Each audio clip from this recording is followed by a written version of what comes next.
존경하는 국민 여러분, 국민의힘 사상구 국회의원 김대식입니다. 오늘 저는 학력 인구 감소로 인해 위기를 겪고 있는 학교법인과 사립대학의 정상화를 위한 구조 개선, 해산 및 청산을 체계적으로 또 안정적으로 관리하고 지원함으로써 학생, 교직원 등 대학의 구성원을 보호하고 대학의 건전한 발전과 고등교육의 경쟁력 강화에 이바지하는 것을 목적으로 사립대학의 구조 개선 지원에 관한 법률안을 대표 발의하며 이와 관련한 내용을 말씀드리고자 합니다.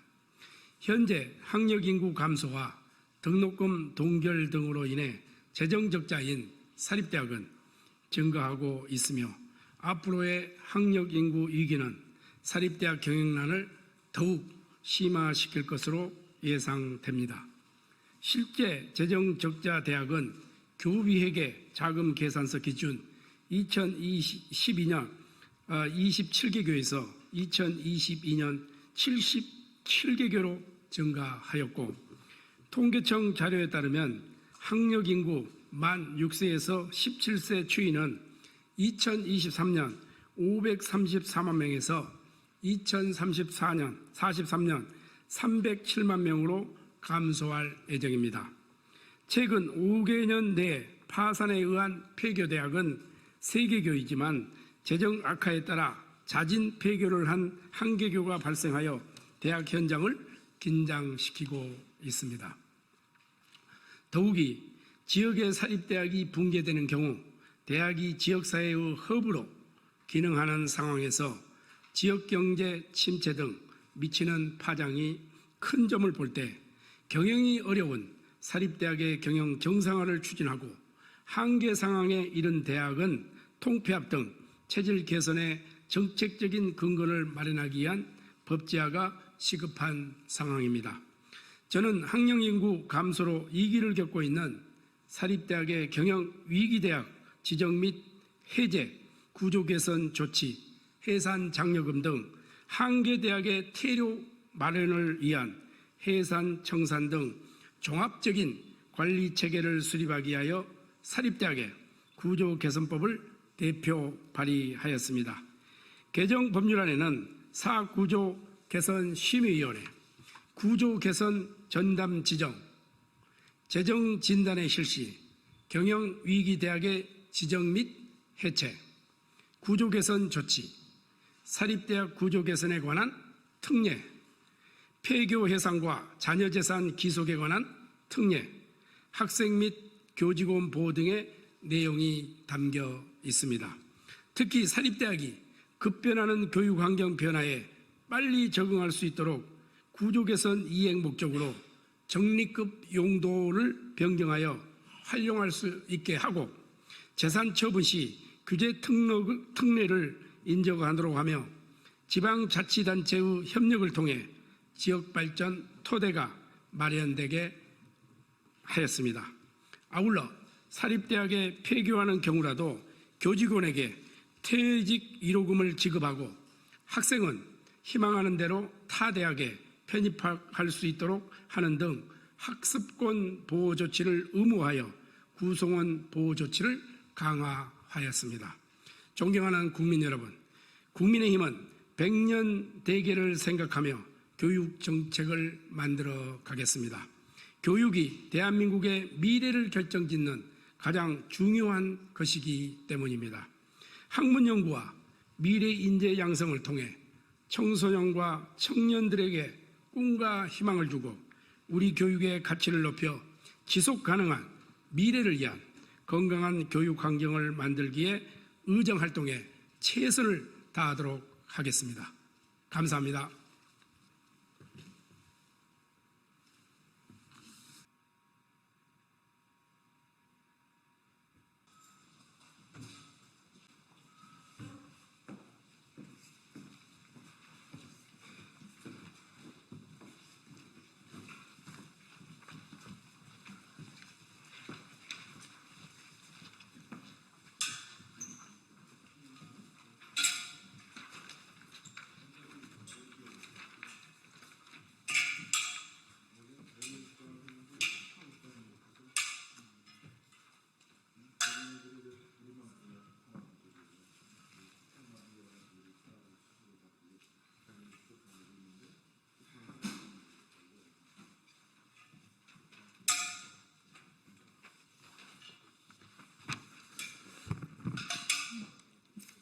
예, 지금부터 증거인멸을 시도한 현대중공업 임직원들의 엄벌을 촉구하고 하도급법 개정을 촉구하는 기자회견 시작하도록 하겠습니다. 지금 조선업이 호황이라고 합니다. 그렇지만 여기에는 수많은 하청 노동자들 그리고 하청업체들의 피눈물이 섞여 있습니다. 최근 법원에서 현대중공업 임직원들의 그 갑질, 그다음에 하도급 대금 후려치기 행위, 그다음에 증거인멸 행위에 대해서 무죄를 선고했던 1심 결정을 뒤집고 유죄를 선고한 바 있습니다. 그래서 오늘 더불어민주당 을지로위원회 의원님들 그리고 조선 3사 하도급 대책위 민변 민생경제위원회 참여연대 경제금센터가 함께 기자회견 열게 되었습니다. 오늘 오신 분들은 발언 다 하실 거기 때문에 따로 소개는 드리지 않고 바로 발언 청해 듣도록 하겠습니다. 첫 발언은 더불어민주당 을지로위원회 위원장이신 박주민 의원님 발언 청해 듣겠습니다. 예, 안녕하십니까. 박주민입니다. 최근에 현대중공업이 본인들이 저질렀던 불법 행위를 은폐하기 위해서 증거를 인멸했다라는 혐의로 진행됐었던 형사재판 2심에서 유죄를 법원이 선고했습니다.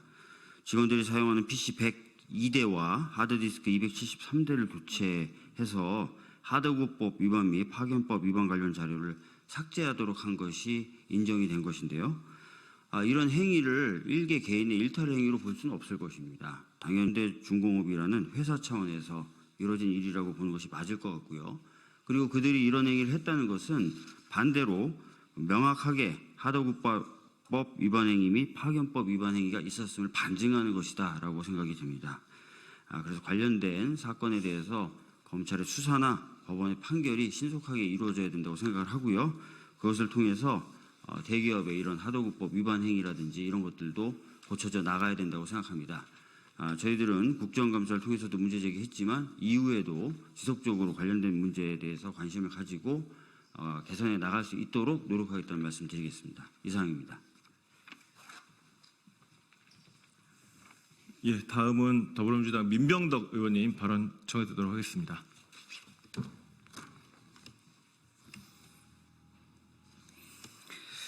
네, 경기도 안양시 동안구 갑 국회 정무위원회 민병덕입니다.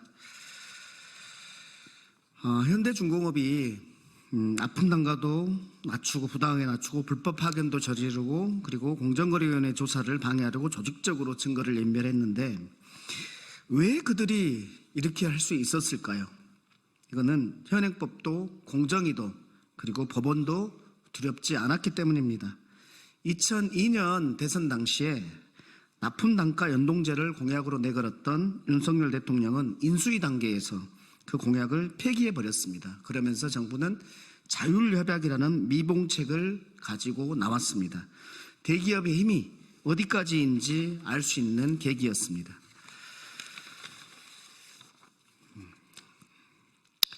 이 하도급법 위반 증거인멸 사건의 2심에서는 그들의 범죄가 인정되었지만은 납품 단가 우려치기에 대한 과징금 처분 취소성에서는 아직도 고등법원이 그들의 편을 들고 있습니다. 사법체계가 여전히 대기업의 이익에 치우쳐 있다는 현실을 보여주고 있다고 생각합니다. 중소기업 협동조합과 전문건설협회에서 조사한 자료에 따르면은 원자재 가격이 급등해도 납품 단가에 반영되지 않은 경우가 절반을 넘는다는 것입니다. 이런 문제를 해결하기 위해서 저희는 정무위에서 1년간 치열하게 싸웠고 마침내 작년 6월에 납품 단가 연동제를 담은 하도급법을 본회의에서 통과시켰고 2003년 10월 4일 시행되기에 이르렀습니다. 이 법이 얼마나 잘 집행되고 있는지에 대해서는 저희가 또 감시할 생각입니다. 이러한 납품 단가 연동제 입법화는 시작에 불과합니다. 앞으로도 해결해야 될 과제가 많습니다. 하도급 계약에 포함된 부당한 특약을 사법적으로 무효화시키고 원청에서 하청까지 모두 표준계약서를 사용하도록 의무화하는 법을 바꿔야 한다고 생각합니다. 하도급법을 강화하고 법 집행이 제대로 이루어지도록 해야 됩니다. 대기업의 불법적 행위를 막기 위해 국회가 더욱 나서겠다는 말씀을 드립니다. 감사합니다. 예, 다음 발언은 더불어민주당 김남근 의원님 발언 듣도록 하겠습니다.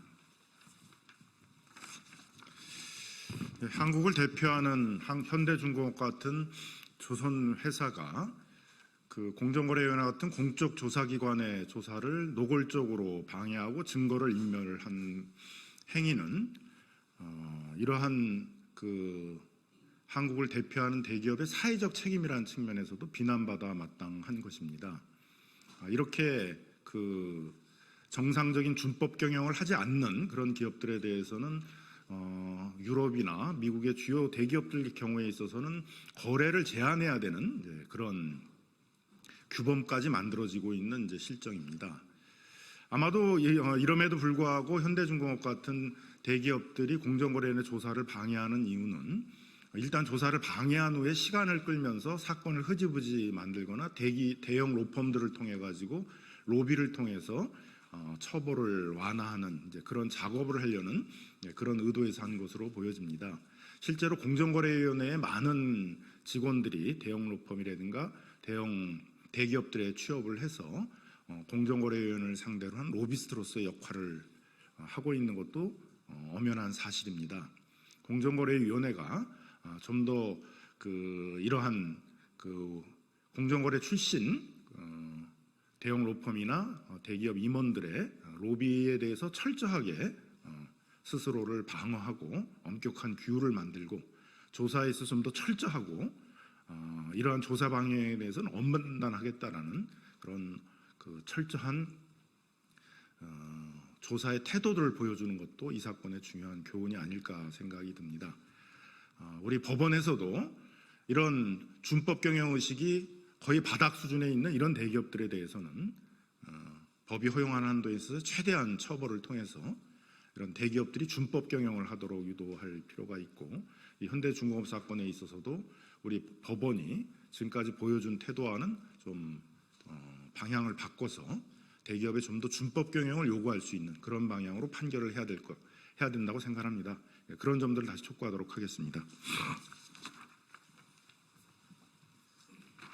예, 다음 발언은 더불어민주당 윤태선 의원님 발언 듣도록 하겠습니다. 김태선 의원님 발언 듣도록 하겠습니다. 안녕하세요. 저 울산 동구 현대중공업 위치한 지역에서 활동하고 있는 더불어민주당 김태선입니다. 현대중공업의 하청 노동자 규모가 공식적으로 1만 2천 명이 넘습니다. 이게 공식적으로 정규직보다 하청 비율이 더 높고 비공식적으로는 실제로 70%까지 상회한다는 조사도 있는 게 사실입니다. 조선산업이 하도급, 하청의 재하청 구조로 이어진다고 하지만 현실적으로 그럴 수밖에 없다고도 주장하고 있지만 그렇지는 않습니다. 지금 이번 사건을 보면서 아시겠지만 1심에서는 겨우 무죄가 나왔다고 하고 2심에서는 유죄가 지금 나왔다고 하는데, 공정위의 하도급법 위반 그리고 고용노동부의 파견법 위반 등 혐의가 이제야 다행히 법원에서 판결로 유죄가 나온, 어쩌면 참으로 다행이라고 할 수 있을 것 같습니다. 3심이 남았는데 대법원 판결을 지금 기다려 보겠습니다. 그리고 이번 국감에서 현대중공업 이상균 대표가 국감장에 나와서 안면 인식기 문제라든지 그리고 국가 중요시설 현대중공업에 드론을 띄워서 노동자의 파업을 감시한다든지 그리고 경비대가 노조원들을 폭력으로 해서 전치 4주를 입었던 등 부당노동 행위 등이 있었던 것에 대해서 앞으로 이런 일이 발생하지 않도록 명심하겠다고 재벌방지 대책을 내놓겠다고 말씀했습니다. 이 부분이 좀 잘 지켜질 수 있도록 한번 우리 정치권에서 관심 있게 지켜볼 것이고, 향후에 이 재판이 어떻게 진행되는 것인지 지금 피해를 받으신 분들과 함께 엄중하게 지속히 꾸준히 이 사안을 지켜보도록 하겠습니다. 고맙습니다. 예, 다음 발언입니다. 더불어민주당의 이강일 국회의원님 발언 듣도록 하겠습니다.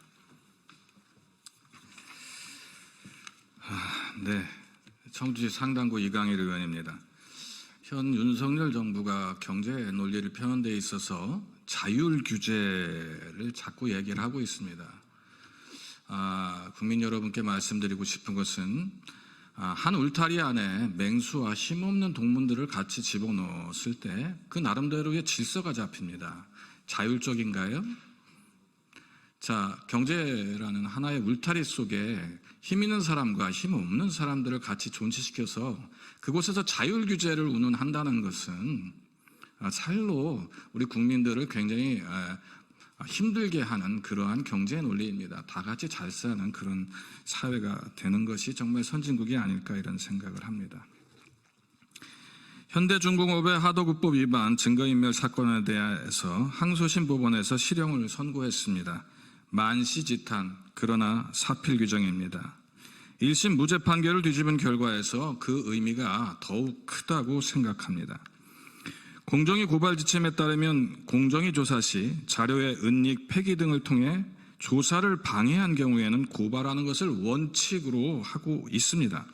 그러나 전속 고발권을 갖고 있는 공정위는 하도급법에 별도의 벌칙부과 근거가 없다는 이유로 고발하지 않고 과태료로 부과했습니다. 그렇기 때문에 참여연대나 민변 등에서 형법상 증거인멸 및 증거인멸 교사협의로 고발할 수밖에 없었던 사안입니다. 이 공정위의 역할에 대한 부분에 대한 아쉬움이 있고요. 하도급법에서는 공정위 조사를 방해한 자에게 사업자 등의 경우에 과태료를 부과하고 있을 뿐입니다. 이게 좀 매우 안타깝습니다. 파렴치한 조직적 불법 행위에 대해서 사법적인 단죄가 늦게라도 내려진 것에 대해서 정말 다행이라고 생각합니다. 하지만 이를 계기로 불법 하도급 증거인멸 행위를 강력하게 처벌하는 제도적 개선이 뒤따라야 할 것입니다. 관련 입법 서두르도록 하겠습니다. 증거인멸 사건 관련자들에 대한 엄중한 처벌과 함께 대기업의 갑질을 근절하고 하청 중소기업을 살리는 입법, 이것도 시급합니다. 저는 22대 국회에서 전기 가스요금 등 에너지 비용과 운송 비용을 하도급 대금에 연동시키는 것을 포함시키는 것을 대상으로 해서 부당 특약을 무효하는 내용의 하도급법 배정안도 대표 발의한 바 있습니다. 제가 을지로위원회 소속입니다. 을지로위원회 소속 의원으로서 향후 하청 중소기업을 살리기 위한 입법에도 적극 나설 것을 약속드리겠습니다. 감사합니다.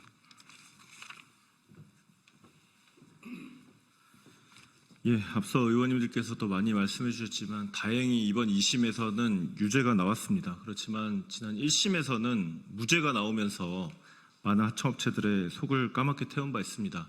공정위에서 내렸던 208억 과징금도 사법부에서는 석연치 않은 이유로 203억 원을 취소하는 판결을 내려서 지금 2심이 진행 중에 있습니다. 이렇게 갈팡질팡 판결이 내려지는 동안 하도급 업체들의 속은 정말 새까맣게 타들어가고 있습니다. 심지어 이 일로 현대중공업이나 관련 업체들의 일감을 거의 받지 못하는 지금 이런 상황입니다. 조선사 하도급 대책위 위원회 한익길 위원장님 발언 청해 듣도록 하겠습니다. 현대중공업 하도급 갑질 피해 하청업체 대책위 위원장 한익길입니다.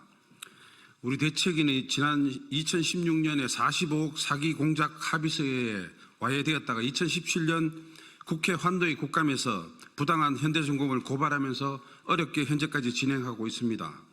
2017년에 고용노동보장지청에 나는 불법 파견 사업자라고 셀프 고발을 하였고 2018년에 중소벤처기업부에 상생협력법 위반으로 먼저 고발한 이후 2018년 공정거래위원회의 하도급법 위반으로 고발을 하였습니다. 위에 대한 고발 사건이 스스도 어려웠지만 그 조사 또한 더디게 불합리하게 불공정하게 진행되는 동안 현대중공업과의 1심 민사소송은 패소를 하였으며 유리하게 진행되던 다른 민사소송도 공정위 조사나 고용노동부 조사 결과를 보고 진행하자는 재판부의 판단에 따라 진행한다고 하였지만 결과는 변하지 않았습니다. 이유는 우리가 제출한 증거가 하나도 채택이 되지 않았고 피해 하청업체들의 일방적인 주장이었을 뿐이라는 말 같지 않은 이유였습니다. 2018년 공정위 고발 후 세종정부종합청사 공정위 앞 집회에서 저희들은 이렇게 이야기했습니다. 공정위의 직권조사는 재벌들에게 시간 벌어주기다.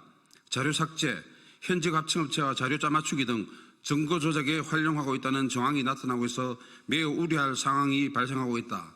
따라서 피해 하청업체에 대한 조사도 병행하여 거대 조선업체들이 정보 조작을 하지 못하도록 직권조사할 것을 요청하였습니다.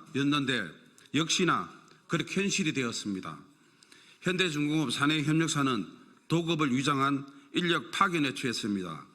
현대중공업의 사내협력사들은 인력 투입을 요구하고서도 법망을 피하기 위해 허위 계약서를 작성하는 방식으로 사내협력사들에게 일방적, 자의적 결정한 대금을 지급하고 있습니다. 사내합청들은 자발적인 견적서를 제출하지 않으며 공사 실적 입력을 하지 않습니다. 공사 대금이 얼마인지 알지 못한 상태에서 먼저 일을 시작합니다. 2019년도 기자회견에서 우리 대책위는 조선업 사내협력사 근로자들에 대한 일자리 및 생활안전 대책이 이루어지지 않고 있으며 현재의 근로자들은 조선업계를 떠날 수밖에 없으며 향후 조선업 경기 회복 시 우리나라 조선사들은 인력 수요를 숭당할 수 없을 것이다. 그렇게 우리가 주장하였습니다. 지금 현실입니다. 조선업이 이러한 것을 그때 깨달았기 때문입니다. 2017년 환노위 국정감사부터 2022년 정무위 국정감사까지 정인으로 참석한 현대중공업 월급 대표사들 모두는 국정감사 이후 전부 교체되었으며 해결된 것은 하나도 없습니다. 이제 증거인멸이라는 중대범죄를 저지른 집단에 대한 국민의 눈높이에 맞춰 오너 대표이사를 국회로 불러 공정이 살아있는 대한민국이 될 수 있도록 필요한 조치를 해줄 것을 강하게 요청드립니다. 일반 교통사고에서도 가해자는 피해자와 합의를 해야 하고 사죄를 하는 게 상식인데 현대중공업은 자신들은 죄가 없다면서 증거인멸 당사자들은 임원으로 승진하는 등 부와 명예를 얻고 당당하게 살아가는 현실이 너무 마음 아픕니다. 반면 피해 하청업체들은 파산과 신용불량자, 가정파탄인 상태인 게 더욱 가슴 아픕니다. 또한 지난 국회에서 하지 못한 조선업 하도급법 신설 개정과 공정위 과징금을 피해 구제의 일부라도 사용할 수 있는 법안과 공정위 신고 포상금 등을 얼들을 위해 실질적인 활동을 해줄 것을 촉구하고 부탁드립니다. 감사합니다. 예, 마지막 발언입니다. 조선화도급 문제 계속 지속적으로 대응해 오셨습니다. 민변민생경제위원회 김남주 위원장님 발언 듣도록 하겠습니다. 네, 소개받은 김남주 변호사입니다. 현대중공업은 이제라도 잘못을 인정하고 피해자를 위로해야 합니다. 현대중공업은 자타가 공인하는 세계 넘버원 조선소입니다. 세계 최인류는 기술력뿐만 아니라 윤리의식, 준법의식도 인류여야 하고 협력업체와도 공정한 계약관계를 유지해야 그 명성을 얻을 수 있고 유지할 수 있습니다. 그런데 최근 판결을 통해서 현대중공업 임직원들이 증거를 인멸하는 범죄가 확인되었고 유죄로 인정되었습니다. 공정거래위원회가 하도 갑질 혐의를 조사하기 위해서 현대중공업 사무실을 현장 조사하기 전에 현대중공업은 대량의 하드디스크 등을 숨기고 파기했습니다. 공정위에 제출하지 않았습니다. 증거인멸 유죄 판결은 당연한 판결이고 사필 규정입니다. 대법원에서 진행될 상고심에서도 유죄 판결이 유지되길 기대합니다. 증거인멸에 대한 단죄에도 불구하고 남은 과제가 많습니다. 증거가 인멸되다 보니 하도급 갑질을 입증할 증거가 없는 것입니다. 피해 하청업체들은 피해 구제들을 받을 길이 없습니다. 현대중공업은 이런 피해 기업에게 반성과 상생의 의미로 성의 있는 피해 구제를 하기 바랍니다. 그리고 다시는 하도급 갑질을 반복하지 않고 증거인멸을 하지 않도록 자체적인 예방 시스템을 도입하기 바랍니다. 제도적으로는 하도급법의 자료 삭제와 같은 공정위 조사를 방해하는 행위에 대해서 처벌 공백이 있습니다. 공정거래법에는 그 처벌 규정이 있지만 하도급법 등 나머지 공정위 관할법에는 없습니다. 국회는 이런 입법의 미비를 신속히 시정해야 할 것입니다. 또 조선산업에서 하도급 갑질을 방지할 법제가 마련되어 있지 않습니다. 조선산업에서는 공수라는 단위로 계약대금을 정하는데 현행 하도급법에서는 그에 대한 규정이 없습니다.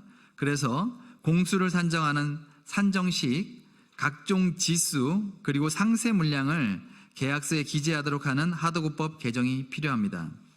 저희 민변과 참여연대는 증거인멸 사건을 고발했고 조선 하도급 갑질 근절을 위해서 계속 노력해왔습니다. 근본적인 제도 개선을 위해서 피해 기업들과 연대를 계속하면서 노력하겠습니다. 감사합니다.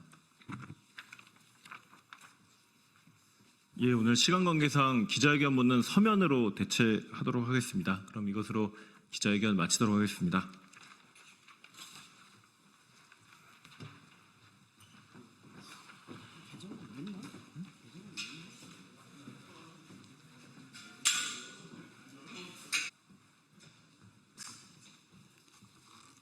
이거 시간 늦었네요.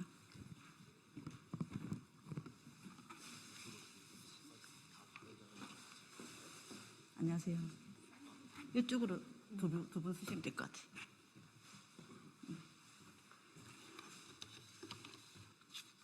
네, 반갑습니다. 비정규직 노동자 의원 진보당 정혜경입니다. 예, 감정노동자 보호법 6년 됐는데요. 그 과정에 다시 실태조사가 필요하다는 기자회견입니다. 감정노동자 1천만 명 시대에 감정노동자들을 보호하기 위한 감정노동자보호법, 산업안전보건법 개정안이 시행된 지 이제 6년이 되었습니다. 그러나 현장은 아직 충분히 보호받고 있지 못합니다. 상담 전화에서는 노동자를 보호해야 한다는 법 안내 멘트가 흘러나오지만 계속되는 폭언을 견디면서도 전화를 끊을 수가 없습니다. 폭언 이후 감정을 추스를 새도 없이 다시 가면을 쓰고 업무를 시작해야 하기도 합니다. 노동자로서의 존엄과 인권을 위협받는 일들이 아직도 현장에서 벌어지고 있습니다. 감정 노동자를 보호하기 위한 이 법의 취지를 제대로 시행하기 위해서는 무엇보다 현장 노동자들의 목소리가 반영되어야 합니다.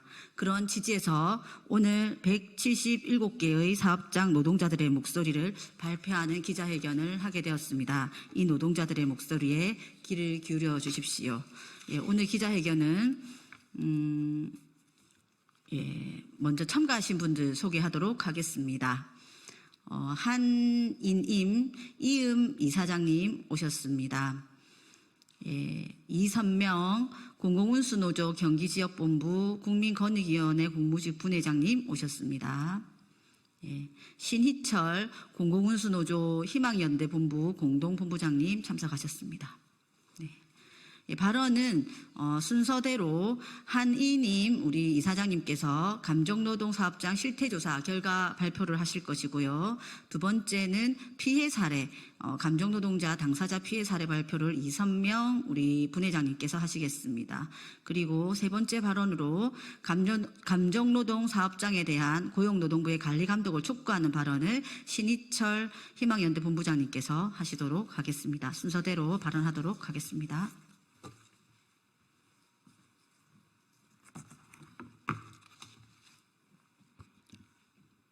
네, 2024년 정기국회 국정감사를 앞두고 감정노동 네트워크에서는 참여 단위 중 노동조합을 대상으로 약 열흘간에 걸쳐서 9월 중순에 보호 규제 작동 수준을 점검했습니다. 이유는 앞서서 사회자분께서도 말씀하셨던 것처럼 2018년 10월부터 적용되기 시작한 감정노동자 보호 규제가 5년이 지나는 시점에서도 아직 제대로 연착륙하지 못했다는 판단을 했기 때문입니다. 피해 노동자에 대한 유급 휴게 및 심리 상담이 진행되지 않아 휴가를 쓴 노동자의 임금을 깎는 등의 행태도 보였습니다. 이에 따라 감정노동 사업장에 대한 고용노동부의 근로감독, 적극적인 근로감독을 촉구하는 바입니다. 이번 사업장 실태조사는 177개의 사업장에서 물론 이제 노조가 있는 곳밖에는 접근할 수 없었기 때문에 참여를 하게 됐고요. 업종은 굉장히 다양했습니다. 그래서 방문 노동자, 돌봄 노동자, 그리고 지하철, 철도, 콜센터, 그리고 각종 연금 조직 이런 곳에서도 참여를 했고 유통사업장에서도 꽤 많은 참여를 해서 굉장히 다양한 사업장의 환경을 볼 수 있었다라는 판단을 하고 있습니다. 감정 노동자 보호 규제는 뭐 여러 가지 영역으로 이루어져 있습니다. 그래서 가장 중요한 것은 이제 노동자들의 피할 권리죠. 그리고 관리자들이 피해를 입은 노동자들을 보호해야 합니다. 그래서 휴게 시간을 줘야 되고 또 심리 상담을, 심리 치료를 받을 수 있도록 보장해야 되고 필요하다면 법적 소송을 지원할 수도 있게 되어 있습니다. 그러나 실제로 이런 것들이 제대로 이루어지고 있느냐 이것을 확인해 본 바에 따르면 가장 안 지켜지고 있는 것이 우리 회사는 고객의 비정상적 요구, 폭력으로부터 자유롭게 피할 수 없게 하고 있다라는 것이 이제 가장 큰 문제로 지적이 되고 있습니다. 그래서 반수가 훨씬 넘는 노동자 사업장에서 제대로 지켜지지 않고 있다라고 응답했고요. 그 다음으로 지켜지지 않고 있는 문제가 바로 이제 정신적 피해를 입었을 때 회사가 증거물이나 법률 지원을 하지 않고 있다. 이것도 이제 법에서는 다 하라고 되어 있는데 하지 않으면 벌칙도 존재하고 있는 조항들입니다. 제대로 지켜지지 않는 것들이 그뿐만 아니라 예방적 조치로서 음성 안내, 처음 전화가 유입되거나 혹은 사업장에 찾아왔을 때 고객이 볼 수 있고 들을 수 있도록 폭력을 행사하지 말라, 무리한 요구를 하지 말라라는 안내를 해야 되는데 실제로 그런 것도 제대로 지켜지지 않고 있는 것을 볼 수가 있었습니다. 가장 중요한 것 중에 하나는 트라우마를 겪지 않기 위해서는 폭력으로부터 자유로워져야 되겠죠. 그래서 그런 상황이 발생했거나 혹은 할 수도 있는 상황이 발생하면 일단 관리자가 먼저 노동자를 분리시켜야 되고 만약 관리자가 없다면 노동자 스스로 분리할 수 있는 권리를 가지고 있고 이것이 제대로 지켜지지 않았을 때에도 역시 벌칙이 존재합니다. 그러나 여러 가지 이유로 예를 들면서 고객이 이상한 행동을 하고 있는데 무조건 사과해라. 이제 뭐 이런 그래서 결국은 이제 피할 권리, 분리가 될 수 있는 권리 이런 것들이 지금 박탈되고 있는 것이 가장 큰 문제라고 보입니다. 그래서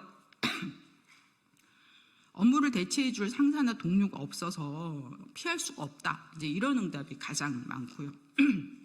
그리고 고객과의 마찰이 발생하거나 피하는 상황을 회사가 인정하지 않는다.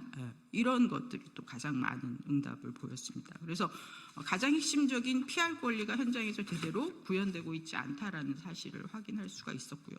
결과적으로 법이 만들어지면서 좀 좋아졌다.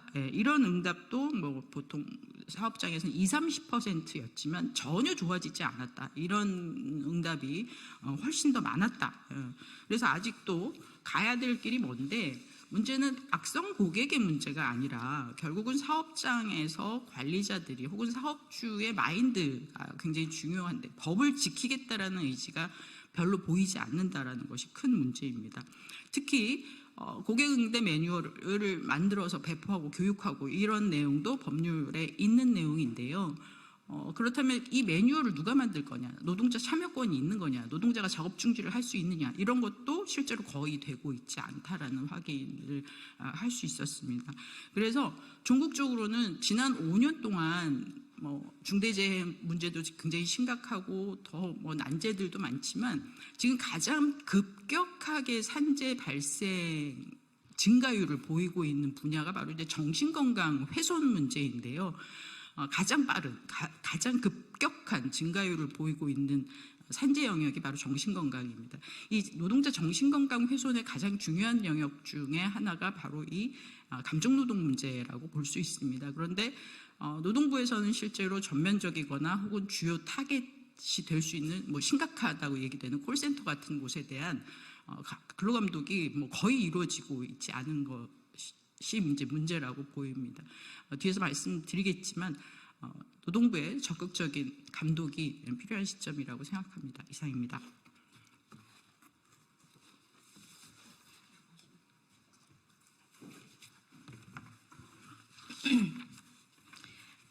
네, 안녕하십니까. 저는 국민권익위원회 소속으로 정부 민원 안내 콜센터에서 중앙정부, 지방자치단체, 공공기관, 공공기관의 산하기관까지 정부에 변경되는 정책과 다양한 상황을 정부를 대신해 국민께 안내드리고 있는 정부 민원 안내 콜센터 노동자입니다.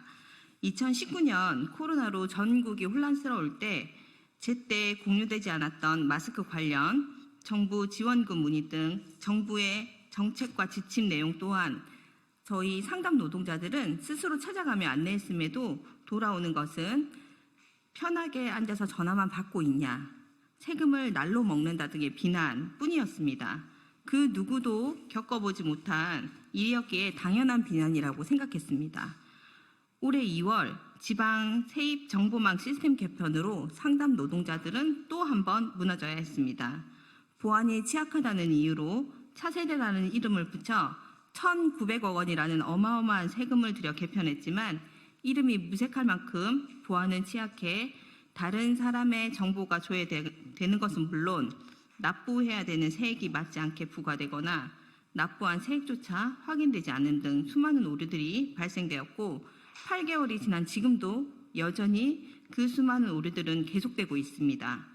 그 불편함은 오롯이 사이트를 이용하는 국민들의 몫이며 상담사들은 국민들의 욕바지로 전락하여 상담 노동자들은 국민들에게 신뢰를 잃고 있습니다.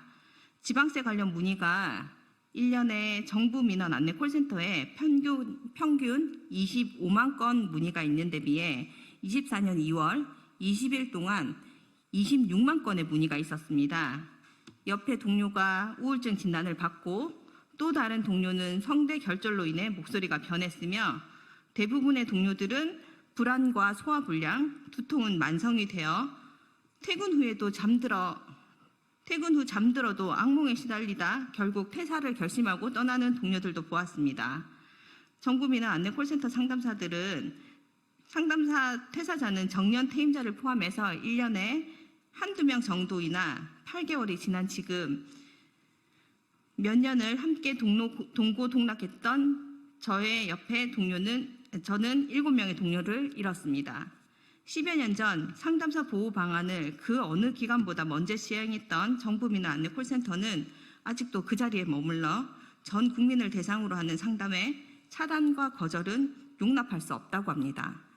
정부 민원 안내 콜센터 상담 노동자들은 중앙행정기관의 소속이라는 이유만으로 생활임금조차 적용받지 못하고 그저 최저시급이 올라야지만 급여가 오르는 최저임금 노동자이기도 합니다.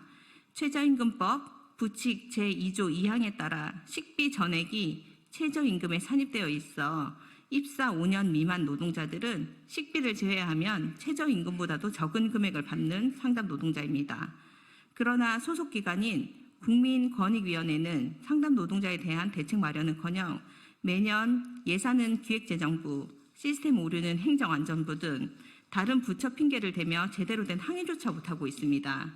비난과 비하 발언에도 본인의 업무에 최선을 다하기 위해 하루하루 버텨내고 있는 상담 노동자들에게 국민권익위원회는 예산이 부족하다, 위원회라 권고밖에 할 수 없다라는 변명만 하고 있습니다. 저번 달 정부 민원 안내 콜센터 상담사들은 정부 지침에 따라 운영했던 재택근무자들이 4년 반 만에 10월 15일부터 복귀를 시작했습니다. 범정부 AI 기반 통합 콜센터 서비스 구축으로 더는 미룰 수가 없기 때문입니다. 허나 국민권익위원회는 업무 환경 개선에 코로나 전에도 근무했던 환경이 달라질 이유가 없다라며 업무 환경 개선에 대한 아무런 대책도 없이 다시 열악한 환경 조건으로 상담 노동자를 몰아넣고 있습니다. 의자를 조금이라도 빼면 다닐 수 없는 의자 사이의 간격과 화장실도 부족해 쉬는 시간에는 아래 위층으로 화장실을 찾아 헤매기도 합니다.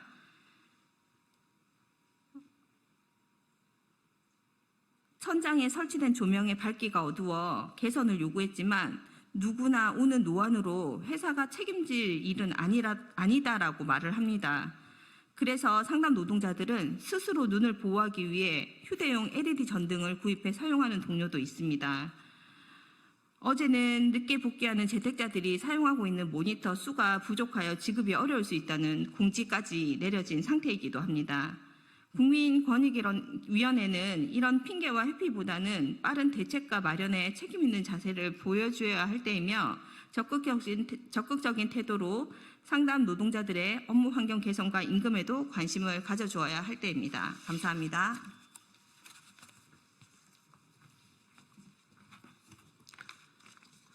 예, 반갑습니다. 민주노총 공공신호조 더불어사는희망현대본부 공동본부장 신희철입니다. 감정노동 사업장에 대한 고용노동부의 근로감독을 촉구합니다. 민주노총 공공신호조는 지난 6월 공공기관과 민간기업 콜센터에서 일하는 상담노동자 792명을 대상으로 감정노동자보호법이 제대로 이행되고 있는지 조사한 결과를 발표하고 고용노동부에 실태조사를 촉구한 바 있습니다. 고객이 성희롱 시 전화를 끊을 수 있느냐는 질문에 처음부터 끊을 수 있다는 응답이 27.6% 뿐이었습니다. 매뉴얼이 없거나 있는지 잘 모른다는 응답자가 36.1%에 달했습니다. 매뉴얼 관련한 교육도 교육 자체가 없거나 교육받은 지 1년 이상 지났다고 응답한 이들이 67.2%에 달했습니다. 비단 콜센터만의 사례가 아닙니다. 감정노동자보호법이 시행된 지 6년이 지난 최근 노동인권단체 직장갑질 119가 진행한 설문조사 결과 응답자 10명 중 7명이 사업주는 감정노동자 보호를 위해 적극적인 의지를 보이고 있지 않다고 답변했습니다. 민원인에게 괴롭힘을 당한 경험이 있는 피해자 중 61.9%가 피해를 신고하거나 회사의 대책을 요구하길 포기했고 25.6%는 회사를 떠났다고 합니다. 절반이 넘는 53.6%가 고객 등 제3자 폭언 등으로부터 회사가 노동자를 제대로 보호하고 있지 않다고 답변했습니다. 이번 콜센터, 택배 노동자, 가스검침원, 방문 간호사 등 방문 노동자, 장애인 활동지원사 등 돌봄 노동자, 병원, 철도 지하철 노동자, 도서관 사서, 환경미화원 등의 사업장을 대상으로 조사한 감정노동 전국 네트워크의 조사 결과에도 조금 전에 말씀드리신 것처럼 그 현실을 알 수 있습니다.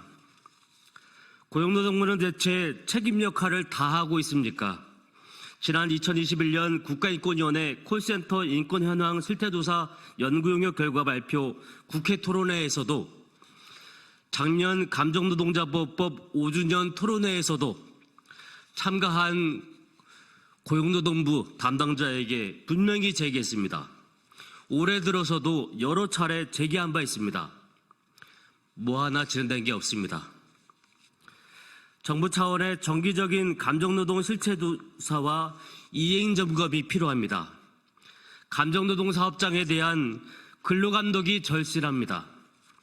감정노동 사업장 범위가 광범위하다면 노동조합이 있어서 그 실태를 제대로 증언할 수 있는 사업장들 혹은 노동조합은 없어도 제보가 있는 사업장들이라도 먼저 근로감독을 진행하십시오. 언제까지 손 놓고 있을 거란 말입니까? 더불어 공무원 악성민원 보호대책 강화와 함께 공공부문이든 민간부문이든 고객응대 보호대책 개선이 이뤄져야 할 시점입니다. 6년 전 도입된 감정노동자 보호법과 각종 매뉴얼은 사용자의 의무를 제대로 담지 못하고 있습니다. 고객 폭언 등을 수차례 당해야 그나마 끊거나 피할 수 있습니다. 실적 등을 압박하면서도 고객응대 노동자 보호 책임은 회피하는 원청의 책임을 제대로 다루고 있지 못합니다. 감정노동자 보호 매뉴얼을 현실에 맞게 개선하고 책임 있게 임해 주십시오. 감사합니다. 예, 오늘 고용노동부 산하단체 국정감사가 있습니다. 저도 오늘 감정노동자 보호 관련해서 실태조사할 것을 촉구하도록 하겠습니다. 이것으로 기자회견 마치도록 하겠습니다. 수고하셨습니다. 고생하셨습니다. 지금 감사 시간이 돼가지고요.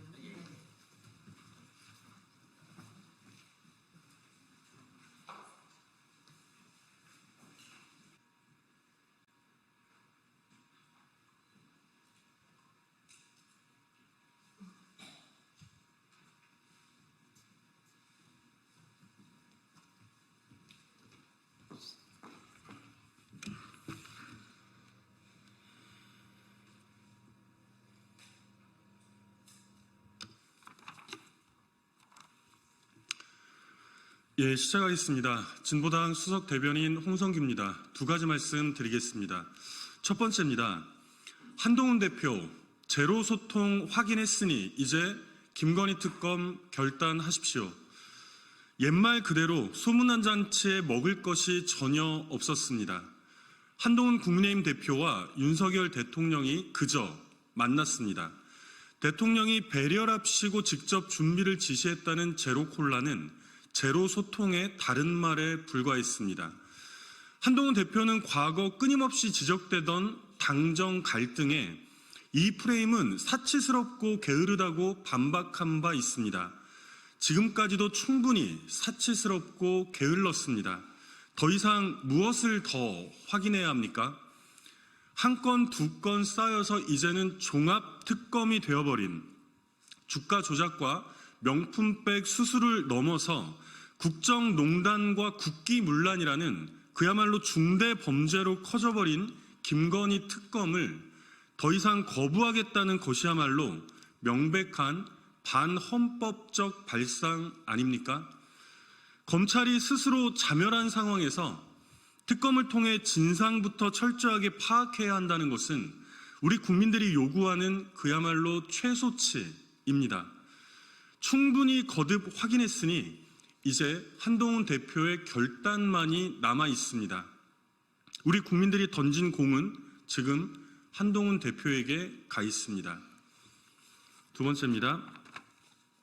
충격적인 강혜경 씨의 증언, 낱낱이 진상부터 파악해야 합니다. 어제 국정감사에 증인으로 출석한 김영선 전 의원의 회기 책임자 강혜경 씨의 증언에 우리 모든 국민들이 깊은 충격에 휩싸였습니다. 위증하면 처벌받겠다는 선서를 하고 입을 연 강혜경 씨의 증언은 그 하나하나가 모두 중대하고 심각한 범죄 행위들입니다. 대한민국의 대통령 선거 과정이 조작된 여론조사로 공정하지 못하게 치러졌습니까? 아무 권한도 없는 대통령 배우자가 집권 여당의 국회의원 공천 과정에 마구 개입했습니까? 대통령 당사자와 정치 브로커 사이에 불법적인 검은 거래가 횡행했습니까? 이 검은 커넥션에 대통령을 필두로 서울시장 등 광역자치단체장들, 집권 여당의 숱한 의원들, 그리고 집권 여당 당대표를 역임했던 이준석 개혁신당 의원까지 줄줄이 연루되어 있다는 것이 정녕 사실이란 말입니까? 그래서 그 어느 누구도 감히 명태균이란 사람에게 고소고발장도 날리지 못하면서 벌벌 떨고만 있는 상황입니까? 터져나온 증언 중 극히 일부라도 사실이라면 대한민국의 민주주의와 법치주의를 그 뿌리부터 뒤흔드는 중대 범죄 다름 아닙니다. 검찰은 이미 자멸한 상황에서 특검이 되었든 국정조사가 되었든 신속하게 그 진상부터 파악해야 합니다. 지금 즉시 낱낱이 사실관계부터 확인하는 것, 우리 국민들에게 더 이상의 충격과 혼란을 방지하고 대한민국의 헌정 질서를 지킬 수 있는 그야말로 유일한 길입니다. 이상입니다.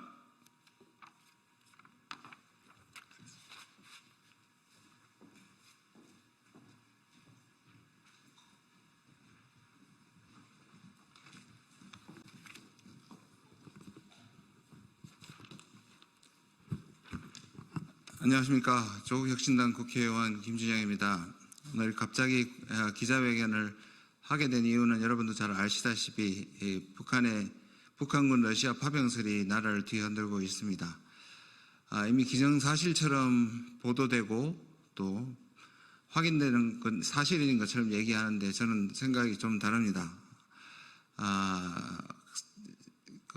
더 정확한 사실을 제공해야 될 의무가 국가에게 있고 이것이 사실이라고 하더라도 긴장을 약화시키고 평소에 말해온 미국과의 공조 등이 전혀 이루어지지 않은 채 일방적으로 정치화되는 것에 우려를 표합니다. 그동안에 해외 국감 12일을 옆에 계신 이재강 의원님하고 같이 다녀왔습니다. 중간중간에 국내 정세를 살펴보면서 이런저런 우려를 했고 어제 도착하자마자 기자회견을 준비해서 이렇게 같이 발표하게 됐습니다. 기자회견문을 낭독하도록 하겠습니다. 북한군 파병, 확실한 정보와 냉철한 판단을 요구합니다. 북한이 러시아를 위해 우크라이나 전쟁에 파병했다는 주장이 제기됐습니다. 우크라이나 정부의 주장을 우리 국가정보원이 받아 쓴 정보입니다. 당사국인 북한은 부인하고 미국과 나토도 인정하지 않고 있습니다. 북한이 보냈다는 병력이 살상을 위한 전투병인지, 재건을 위한 비전투병인지, 혹은 정말 군인이 맞는지 확실한 것은 아무것도 없습니다. 정작 북한군의 동향을 시시각각 파악했어야 할 우리 국방부도 명확한 근거를 제시하지 않고 있습니다. 도대체 뭘 어쩌자고 이런 소동을 벌입니까? 우리 정부는 어제 주한 러시아 대치타를 초치했습니다. 정부 고위 관계자는 우크라이나에 더 많은 살상무기 수출 가능성까지 언급하고 있습니다. 마치 북한과 러시아가 우리를 상대로 중대 도발이라도 한 것처럼 호들갑을 떨고 있습니다. 이어서 읽겠습니다. 이재강입니다. 개인과 스포츠 앞에서는 흥분할 수 있습니다. 그러나 전쟁 앞에서는 냉철해야 합니다. 우크라이나 전쟁은 우리의 전쟁이 아닙니다. 우리의 동맹인 미국이 공격받는 전쟁도 아닙니다. 러시아가 우리를 적대시하는 것도 아닙니다. 확실하지 않은 정보로 긴장을 키우는 것은 위험천만한 불장난입니다. 정부는 북한군 파병에 관한 더 확실한 정보를 확보해야 합니다. 설령 북한이 실제 파병했더라도 우리가 나서서 우리 우크라이나 전에 개입하는 것은 최악의 수위입니다. 국내 정치적 위기를 북풍으로 돌파하려는 시도는 이전에도 있었습니다. 그러나 윤석열 정권은 전에 없이 경솔하고 이기적인 독재 정권입니다. 전쟁을 바랄 만큼 무지하며 전쟁이 필요할 만큼 정치적 위기입니다. 윤석열 정권이 불러올 북풍이 어떤 재앙으로 이어질지 매우 우려스럽습니다. 확실하지 않으면 승부를 걸지 말라. 영화에서는 확실하지 않은 승부를 건 노름꾼의 손만 다쳤습니다. 전쟁은 국민의 생명과 재산이 걸린 일입니다. 윤석열 정권은 불확실한 정보에 국민의 생명을 건 전쟁 노름을 중단해야 합니다. 2024년 10월 20일 더불어민주당 이재강, 조국 혁신당 김준형 국회의원. 이상입니다.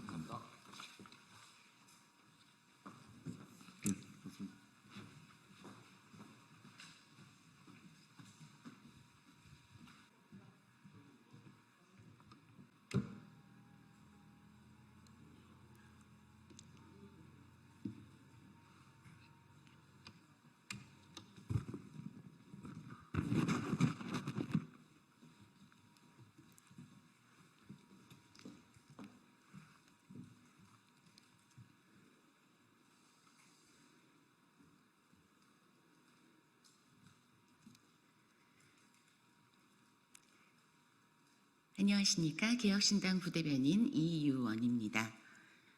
오늘은 이공계 기피 현실에 대한 정부의 대책 마련을 촉구한다라는 제목의 논평하겠습니다. 우리의 미래 먹거리로 꼽히는 반도체, 양자, 바이오 이 분야에서 일할 수 있는 인력이 3년 뒤면 34만 명이나 부족할 거라고 합니다. 학생들의 이공계 기피 현상이 원인으로 지목돼 왔는데 정작 공부를 하고 싶어도 학생들이 공부를 할 수 없는 형편이라고 합니다. 전국 5대 과학 중점 대학인 대구 경북과기원에서는 지난 3년 동안 전체 교수 139명의 약 10%인 14명이 학교를 떠났고 대부분이 수도권을 향했습니다. 울산과기원에서도 올해 교수 11명이 다른 곳으로 자리를 옮겼다고 합니다.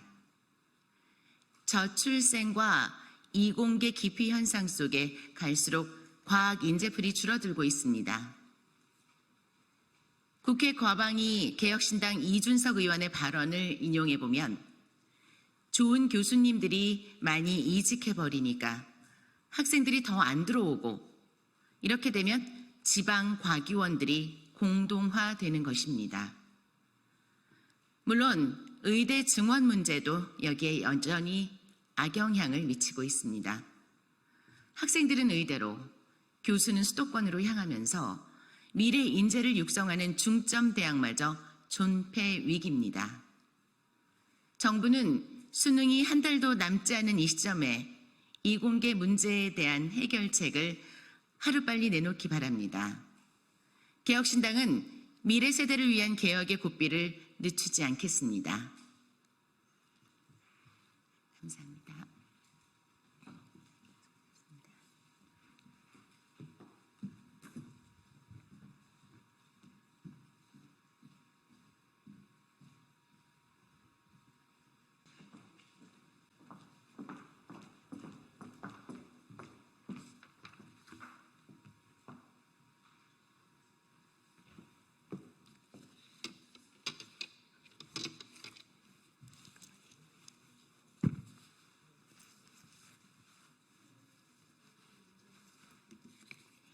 안녕하십니까. 국민의힘 수석대변인 한지아입니다. 대한의학회와 KAMC가 오늘 함께 여야의정 협의체에 참여하기로 결정했습니다. 진심으로 환영합니다. 여야의정 협의체의 목표는 국민 건강이고 방법은 소통과 대화입니다. 여야의정이 머리를 맞대고 국민들께서 걱정하고 계신 의료 공백 사태를 신속히 해결해야 합니다. 의료계가 대화와 협력을 통해 정부, 국회와의 소통을 강화하고 실질적인 해결책을 모색하려는 의지를 보여준 것에 대해 깊이 감사드립니다. 대한의학회와 KAMC의 참여를 계기로 여야의정 협의체가 활발한 논의가 오갈 수 있기를 기대하게 됩니다. 앞으로 국민의힘은 국민의 생명과 건강을 지키기 위해 최선을 다하겠으며 여야의정 협의체의 조속한 출범을 위해 당력을 집중하겠습니다.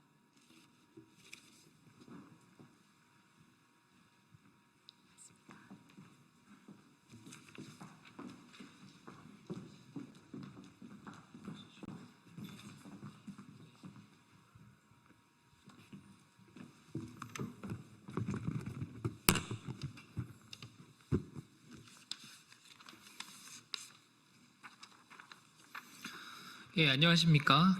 국민의힘 미디어 특별위원회 박준태 의원입니다.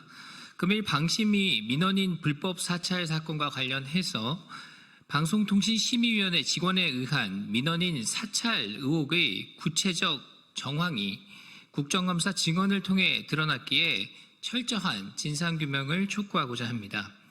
민노총 방심위 지부장 김준희는 어제 국감에서 최수진 의원이 IP 주소를 찾아보셨습니까? 라고 물으니 저는 모릅니다. 라고 대답했고 MBC와 뉴스타파에 제공한 사실이 있습니까? 라고 묻자 그것은 여기서 대답할 수 없습니다. 라고 말해 사실상 스스로 언론사에 제보한 것을 인정하였습니다. 민원인 사찰 의혹이 사실로 드러나고 있습니다.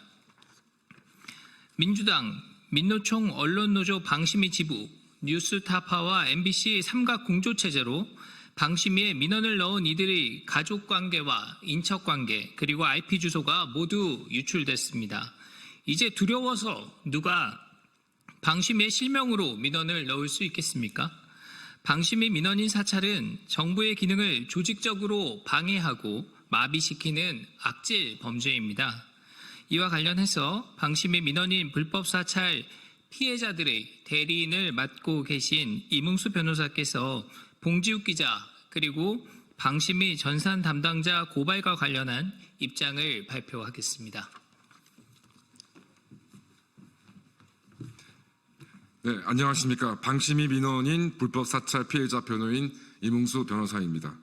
저는 방심위 민원인 불법 사찰 피해자분들을 대리해서 지난 10월 2일 서울지방경찰청에 김만배 녹취록 허위 보도를 일삼은 MBC 및 뉴스타파 등의 언론사들의 보도 관계자들과 이들에게 개인정보 등을 제공한 혐의가 있는 방심위 직원들 및 권익위 직원들에 대하여 개인정보보호법 위반죄, 공무상 기밀 누선죄, 정보통신망법 및 정보 보호 등에 관한 법률 위반죄로 형사고소장을 접수하였고 현재 수사 중에 있습니다.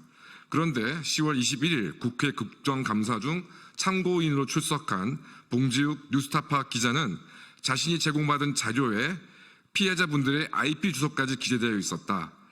MBC 관련하여 민원을 제기한 전원에 대해서 신원을 파악하기 위한 조사를 진행하였음을 인정하였습니다.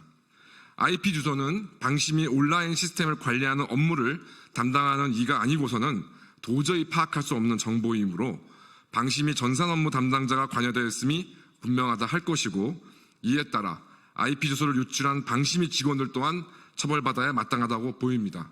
또한 봉지욱 기자가 관련민을 제기한 모든 이들에 대한 조사가 진행되었다고 이야기한 부분도 자신들의 정치적 성향에 부합하지 않는 민원인들에 대한 무차별적인 사찰 및 뒷조사를 감행하였다는 점에서 매우 심각한 범행입니다. 피해자들은 애초부터 정당하게 민원을 제기하였음에도 자신의 개인정보가 유출된 것에 심각한 두려움을 느끼고 관련자들을 고소했던 것인데, 봉지욱 기자의 말에 따르면 피해자들의 인적 사항과 방심위 위원장과의 관계를 파악하기 위하여 온갖 불법행위가 저질렀고, 또한 이는 방심이든 일부 직원들과 기자들만이 결탁한 것이 아니라 더 광범위한 조직적 지원과 배후가 있었음을 의심하지 않을 수 없게 되었습니다. 이에 피해자분들은 봉지욱 기자 및 방심위 전산 업무 담당자들에 대해서 추가로 개인정보보호법 위반 및 공무상 기밀 누설죄로 형사고소를 진행하고자 합니다. 아울러 지난번 기자회견을 통하여 피해자분들은 근본 방심위 민원 관련한 사건은 민원인 불법 사찰에 대한 문제이지 민원 사주의 문제가 아니라고 말씀드렸고, 따라서 민원 사주란 표현을 지양하여 주시기를 부탁드렸습니다. 이에 따라 또 지속적으로 민원 사주 표현을 사용이 될 경우 법적 조치를 진행할 것임을 말씀드린 바 있습니다. 따라서 예고한 바와 같이 민원 사주라는 표현을 사용한 언론사들에 대하여 부득이 법적 조치를 진행할 것임을도 아울러 말씀드리겠습니다. 이상입니다. 감사합니다.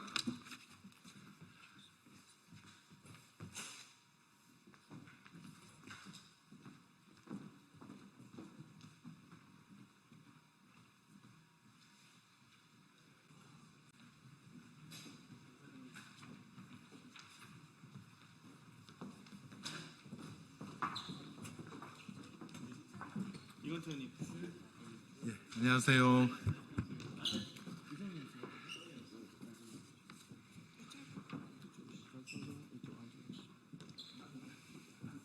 네, 언론인 여러분 안녕하십니까?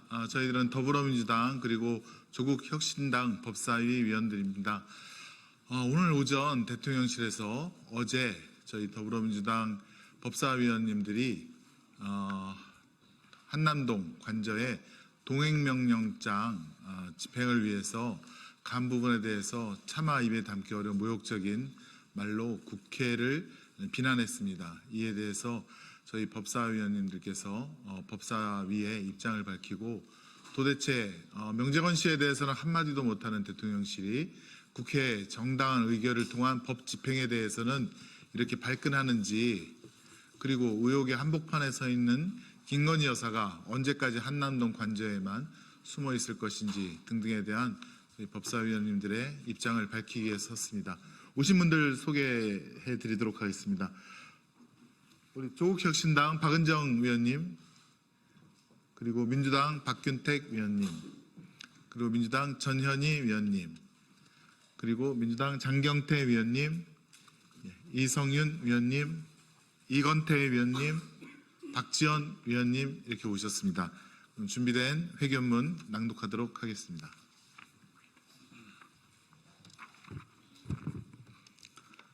국회 동행명령장 수령 거부, 방해, 김건희 여사와 대통령실 등 국회 증언감점법 절차대로 법적 조치하겠습니다. 오늘 오전 대통령실은 국회 법사위의 동행명령장 발부에 대해 저열하고 폭력적인 정치 행태, 의회 일당 독재의 민낯을 보여주는 행태라고 했습니다. 적반하장도 유분수입니다. 경찰을 동원해 국회의원과 국회 공무원의 적법한 동행명령장 송달을 방해한 것이야말로 저열하고 폭력적인 정치 행태이며 윤석열 검찰 독재의 민낯을 보여주는 행태입니다. 대통령실은 동행명령장을 발부한 것은 대통령 부인을 망신 주는 것이라 합니다. 김건희 여사가 수많은 의혹을 받고 있는 현실 자체가 이미 나라 망신입니다. 헌정사상 이렇게 의혹이 많았던 대통령 배우자가 있었습니까? 그 의혹들이 해소되기는커녕 나날이 새로운 의혹들이 쌓이고만 있습니다. 심지어 김건희 여사는 최근 공천 개입 등 국정농단 의혹 한복판에도 서 있습니다.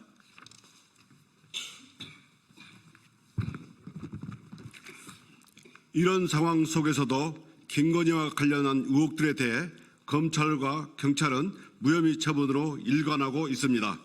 김건희 관련 각종 의혹을 규명하기 위해서 국회가 발의한 특검법은 내재적 한계, 이해 충돌 논란에도 불구하고 윤석열 대통령의 거부권 행사에 막혀 있습니다. 그런데 이제는 국민의 목소리를 전달하려는 국정감사의 동행명령장까지 고의적 수령 거부의 형태로 방해했습니다. 김건희 여사 혹 혼자 치해복권이 나라에 살고 있습니까? 어제 국회 법사위 소속 의원들을 대표하여 장경태, 이건태, 이성윤 의원이 동행명령장 송달을 위해 직접 대통령 관저 앞으로 갔습니다. 대통령실은 경찰들을 동원해 바리게이트를 설치해 길을 막았습니다. 대통령실 경호처 직원도 아니고 국민을 지켜야 할 경찰이 왜 정당한 동행명령장 집행을 막아서는 겁니까? 누구의 지시로 막은 겁니까? 경호처가 처벌을 위해서 경찰들을 내세운 것 아닙니까? 윤석열 정부다운 비겁한 형태가 아닐 수 없습니다. 수령만 회피한다고 법적 책임을 피할 수 있습니까? 김건희와 대통령실은 늘 그렇듯 모래에 머리 박은 타조처럼 대처하고 있습니다.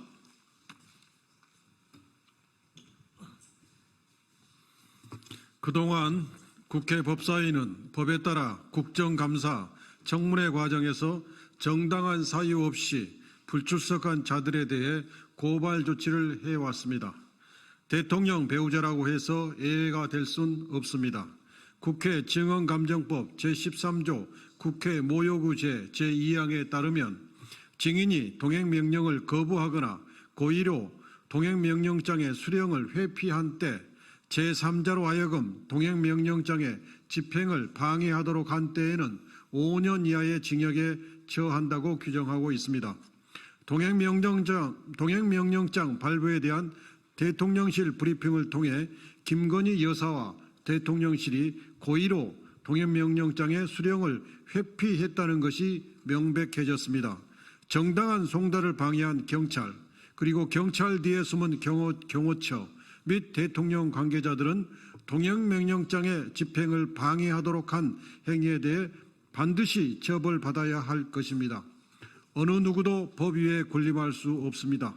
국회 법사위는 헌법 제11조 제1항 모든 국민은 법 앞에 평등하다는 헌법 정신 아래 국민과 국회 그리고 법률을 무시하고 고의로 동행명령장의 수령을 회피한 김건희 여사에게 법적 책임을 엄중히 묻겠습니다.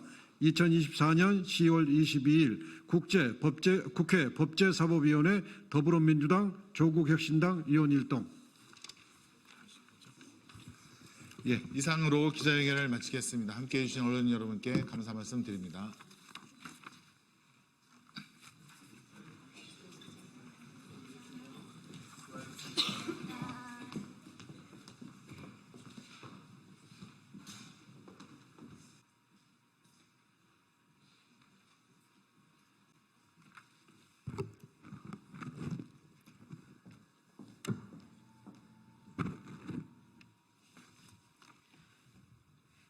네, 진보당 브리핑 시작하겠습니다. 부대변인 이미선입니다. 12구 이태원 참사 2주기 추모 주간입니다. 시민의 관심과 연대로 진실을 밝힙시다. 이태원 참사 2주기가 다가옵니다. 이태원 참사 유가족들과 시민대책회의는 어제 12구 이태원 참사 집중 추모 주간을 선포하며 참사의 현장인 이태원 골목에 다시 섰습니다. 2022년 10월 29일 그 밤에 이태원에서 무슨 일이 있었는지 진실은 모른 채 국가는 참사에 대한 책임을 회피했고 사건 당시 행정과 치안 책임자인 박희영 용산구청장과 김광호 서울경찰청장은 1심 재판에서 무죄 판결로 면죄부를 받았습니다. 결국 이 참사의 책임을 희생자들에게만 돌리는 참담한 현실입니다. 이태원 참사를 터부시하는 사람들의 혐오와 무관심에 참사의 피해 생존자와 구조자, 유가족은 2차, 3차 피해를 보고 있습니다. 진실을 규명하는 것이 우선입니다. 그것으로 책임을 가릴 수 있고 책임자를 처벌할 수 있습니다.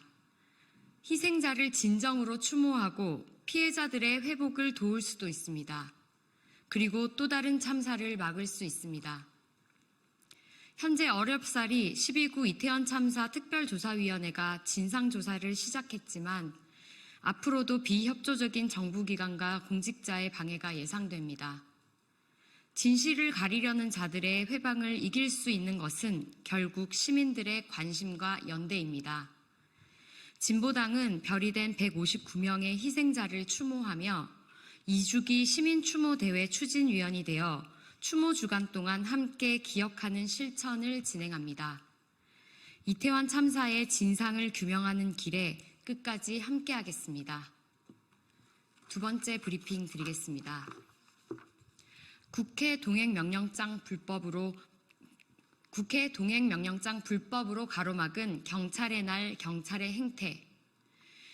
어제 국회 법제사법위원회가 김건희 여사와 최은순 씨에 대한 동행명령장을 발부한 후 이를 전달하려는 과정에서 경찰의 불법적인 방해가 발생했습니다. 정당한 권한을 행사하려는 국회의 요청을 경찰이 가로막은 것은 민주주의 원칙에도 위배되며 국회의 독립성도 보장하지 않는 부당한 행위입니다. 그 와중에 공교롭게도 어제는 경찰관들의 노고를 기리는 경찰의 날이었습니다. 서대문 경찰청 앞에서는 현장 경찰관들은 자신들의 인권 탄압을 규탄하며 삭발식이 진행되었고 용산 대통령 관저 앞에서는 경찰이 김건희 사병이 되어 국회의 공무집행을 불법적으로 방해까지 하며 과도하게 김건희 여사 경호를 했던 황당한 경찰의 날이었습니다. 경찰은 자신의 지위와 업무를 똑똑히 인식해야 합니다. 사회의 질서를 유지한다는 경찰이 앞장서서 불법을 저질러서야 되겠습니까? 국민 지키는 경찰이 아니라 김건희 여사 지키는 경찰로 전락해서 되겠습니까? 경찰 스스로 자성해야 합니다. 현장은 현재 GPS 감시, 밀어내기 순찰로 인권을 침해받을 상황에 권리를 지키기 위해 저항하는데 권력 가까이 있는 경찰은 권력의 손발을 자처하느라 정작 자신들의 위상을 추락시키고 권리를 내팽개치고 있는 것은 아닌지 정신 차리고 되돌아봐야 합니다. 경찰은 누구의 안녕을 도모해야 하는지 정확히 똑똑히 확인해야 합니다. 이상 브리핑 마치겠습니다.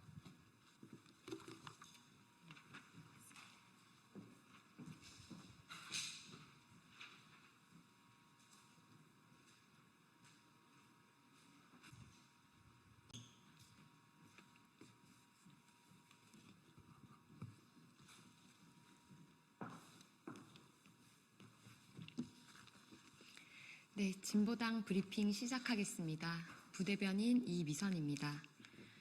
국감 출석마저 거부한 박순관 아리셀 대표의 동행명령장 발부는 당연합니다. 화재 참사로 23명의 노동자가 희생되어 구속 중인 박순관 아리셀 대표가 국정감사 출석 요구에도 응하지 않았습니다. 국회의 동행명령장 발부는 당연한 조치입니다. 국회 환경노동위원회가 만장일치로 발부한 동행명령장은 중대재해처벌법 위반 등으로 구속된 사업주의 책임을 강하게 묻는 의미를 담고 있습니다. 유가족의 절절한 호소와 시민들의 강력한 요구에 대한 응답이기도 합니다.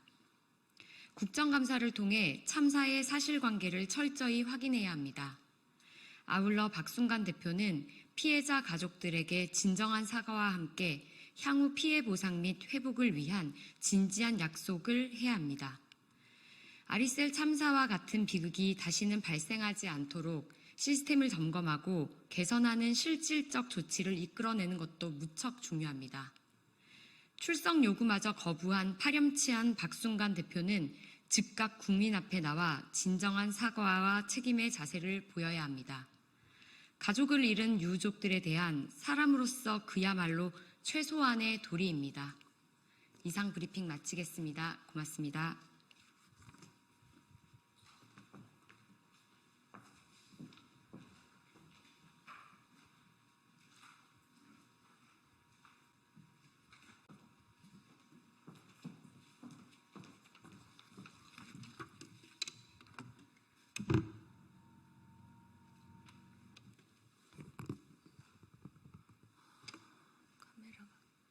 그냥 하면 되는.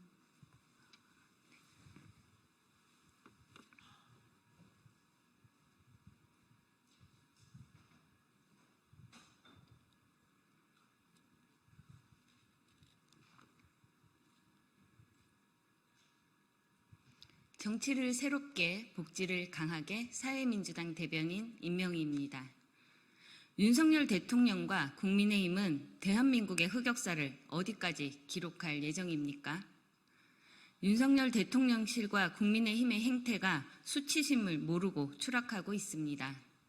명태균 씨의 대통령실과의 진실 공방, 김건희 씨와 텔레그램 폭로로 국격이 땅에 떨어졌습니다. 명태균 씨는 보란듯이 유력 정치인들 명단을 공개하며 자신의 위치를 과시하고 있습니다. 김건희 씨와 명태균 사이에 영적 대화로 시작해 국사 논의까지 이르렀습니다. 나라의 국정이 동네 반상회만도 못한 처지가 되었습니다. 이쯤 되면 윤석열 대통령은 결단하십시오. 김건희 씨의 부적절하고 불법적 행위에 엄단의 조치를 내리십시오. 김건희 씨가 대외 활동을 자제하거나 말거나 상관없이 나라의 얼굴에 먹칠한 사람이 영부인입니다. 국민들이 수치스럽습니다. 윤 대통령은 사랑꾼 행세는 그만하고 김건희 특검을 수용하십시오. 죄가 없다면 당당하게 수사받으면 될 일입니다. 국민의힘 한동훈 대표는 대통령과 하나만한 기싸움 말고 최소한의 사명감으로 김건희 특검을 당론으로 채택하십시오. 정부 여당이 만들어내는 대한민국 흑역사를 그만 보고 싶습니다. 감사합니다.